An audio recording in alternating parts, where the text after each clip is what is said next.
Hello everyone, আসসালামু আলাইকুম। Welcome to my channel Sumaya's cook house. আজকে আমি আপনাদেরকে দেখাবো থাই অ্যান্ড ফ্ল্যাট নুডলস অসাধারণ রেসিপি। এই অসাধারণ থাই অ্যান্ড ফ্ল্যাট নুডলসটি তৈরি করার জন্য আমি ফ্রাই প্যানে 2 কাপ পরিমাণ পানি নিয়েছি। পানি দেওয়ার পরে আমি ইন্ডাকশনটি অন করে দেব। অন করে দিয়েছি। এখন এই পানিটি গরম হওয়া পর্যন্ত ওয়েট করব। এখন এই পানিটি গরম হয়ে ফুটে গিয়েছে। এখন আমি এই 1 প্যাকেট নুডলস এই ফ্রাই প্যানে দিয়ে দেব। এই নুডলসটি থাই নুডলসটি কে না খেতে পছন্দ করে। আমরা কিন্তু বাসায় সবাই এই থাই নুডলসটি খেতে অনেকেই পছন্দ করি। এটা রেস্টুরেন্টে না যেয়ে আমার এই পুরো ভিডিওটি আপনারা দেখলে বুঝতে পারবেন যে রেস্টুরেন্টের স্বাদে কিভাবে থাই নুডলস বাসায় তৈরি করা যায়। এখন এই নুডলসটি দিয়ে দিয়েছি, দিয়ে চামচ দিয়ে একটু নেড়ে দিয়েছি। এখন 5 মিনিট এভাবে সিদ্ধ করে নিচ্ছি। 5 মিনিট পরে আমি দেখব যে কেমন সিদ্ধ হয়েছে নুডলসটি। একটু নেড়েই এখন দেখে নেব। 5 মিনিট হয়ে গিয়েছে। এখন আমি একটি নুডলস উঠিয়ে দেখব কেমন সিদ্ধ হয়েছে।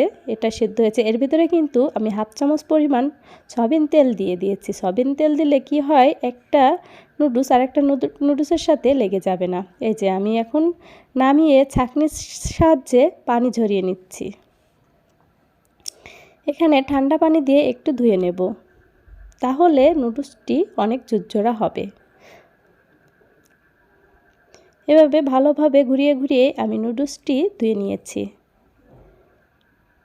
পানি ঝরিয়ে নেব। এখন ফ্রাই প্যানে আমি 1/2 চামচ পরিমাণ তেল অ্যাড করে দিচ্ছি। তেলটা হালকা গরম হলেই এর ভিতরে আমি দিয়ে দেব একটি ডিম। ডিমটা আমি আগে একটি বাটিতে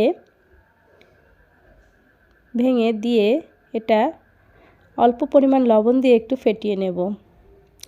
নিয়ে ভালোভাবে এটা ফেটিয়ে নিতে হবে। আপনারা চাইলে হ্যান্ড ব্লেন্ডার দিয়েও এটা ফেটাতে পারবেন। এখন আমি ইন্ডাকশনে এই ডিমটি দিয়ে দিচ্ছি ডিমের স্ক্রাম্বল তৈরি করার জন্য। এখন এটা চামচ দিয়ে আমি ভালোভাবে এভাবে ঘুরিয়ে ঘুরিয়ে ডিমটা ভালোভাবে নেড়ে নেব, তাহলে আমার কিন্তু ডিমের স্ক্রাম্বল তৈরি করা হয়ে যাবে। অল্প সময়ে এই থাই নুডলসটি কিন্তু ঝটপট রান্না করা যাবে বাসায়। এই নুডলস স্পেশাল থাই নুডলস রান্না করা অতি সহজেই যাবে মেহমান বা বাসার জন্য। আমি কিন্তু স্ক্রাম্বল নামিয়ে নিয়েছি।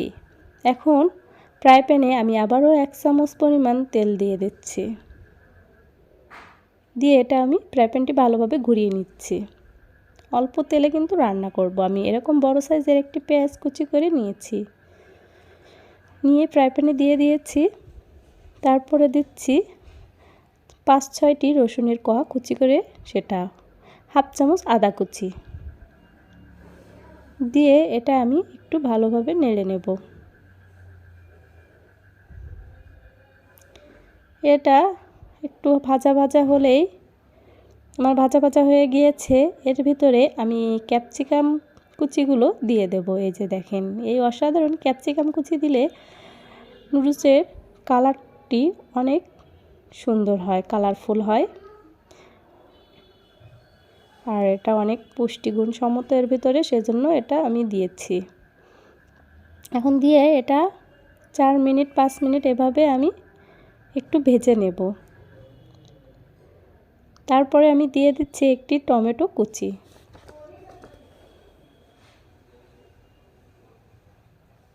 দিয়ে এটা আর একটু ভালোভাবে নেড়ে নেব। এভাবেই ভালোভাবে নাড়তে হবে। তারপরে আমি এটা ভিতরে অল্প পরিমাণ লবণ দিয়ে দিচ্ছি। দিয়ে আবারও একটু ভালোভাবে নেড়ে নেব।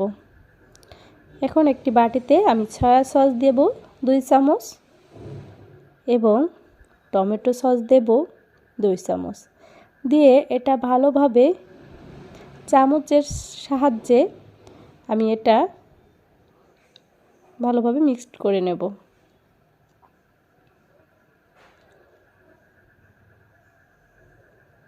এভাবে চামচের সাহায্যে মিক্স করতে হবে। তারপরে আমি এখন এই ফ্রাই প্যানে দিয়ে দেব পুরোটুকি, দিয়ে মিডিয়াম আছে আমি আরও 5 মিনিট এভাবে সিদ্ধ করে নেব। আপনারা এই সয়া সস ও টমেটো সস দেওয়ার চেষ্টা করবেন নুডলসের ভিতরে। এখন আমি ডিমের স্ক্রাম্বলগুলো এভাবে উপরে দিয়ে দিচ্ছি।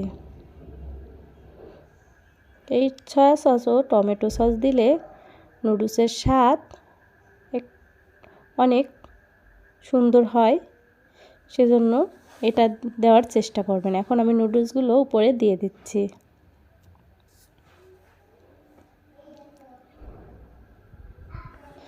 দিয়ে এটা আমি আরও একটু ভালোভাবে ঘুরিয়ে ঘুরিয়ে নেড়ে নেব।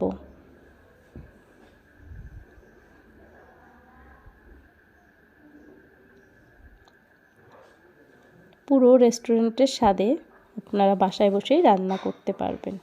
এখন আমি এই নুডলসের ভিতরে যে মশলা ছিল সেটা আমি এখন 1 প্যাকেট দিয়ে দিচ্ছি।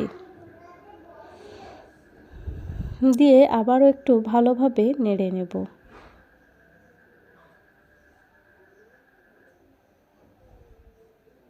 এর স্বাদটা কিন্তু অনেক অসাধারণ একটি স্বাদ। এটা ভালোভাবে নেড়ে নিয়েছি। এখন বাকি আরেকটি মশলার প্যাকেট আমি এখন এর উপরে দিয়ে দিচ্ছি। আপনারা চাইলে দিতেও পারেন, নাও দিতে পারেন, কিন্তু আমি স্বাদটা আরও বাড়ানোর জন্য মশলা 2 প্যাকেট এতে দিয়ে দিয়েছি। দিয়ে আরেকটু ভালোভাবে নেড়ে নিচ্ছি। এখন রান্না শেষ প্রায়, তার আগে আমি এই কাঁচা ঝালগুলো এর উপরে ছড়িয়ে দেব।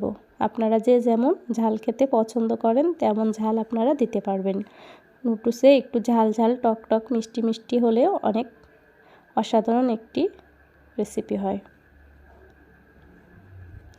এখন এটা আমার হয়ে গিয়েছে। এখন পরিবেশনের জন্য আমি নামিয়ে নিচ্ছি।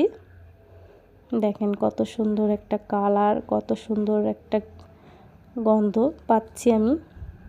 এভাবে কিন্তু বাসায় আপনারা অবশ্যই এই থাই নুডলসটি রান্না করবেন। স্পেশাল এই থাই নুডলসটি রেস্টুরেন্টের সাথে আপনারা বাসায় বসেই রান্না করতে পারবেন। আমার এই ভিডিওটি যারা দেখেছেন তাদেরকে অসংখ্য ধন্যবাদ। না টেনে আপনারা শেষ পর্যন্ত ভিডিওটি দেখবেন, তাহলে বাসায় বসেই রেস্টুরেন্টের সাথে স্পেশাল থাই নুডলস রান্না করতে পারবেন। আর আমার চ্যানেলটি অবশ্যই সাবস্ক্রাইব করবেন। আর যারা সাবস্ক্রাইব করেছেন তাদেরকে অসংখ্য ধন্যবাদ। আর পাশে থাকা বেল আইকনটি অবশ্যই ক্লিক করে দেবেন। আর কেমন হয়েছে সেটা আমার কমেন্ট বক্সে আপনারা জানিয়ে দেবেন। আর আপনাদের বন্ধুদের কাছে আমার এই ভিডিওটি অবশ্যই শেয়ার করে দেবেন। কেমন হয়েছে আমার এই ভিডিওটিতে আপনারা কমেন্টে জানিয়ে দেবেন, তাহলে আমি নতুন নতুন ভিডিও তৈরি করতে উৎসাহিত হব।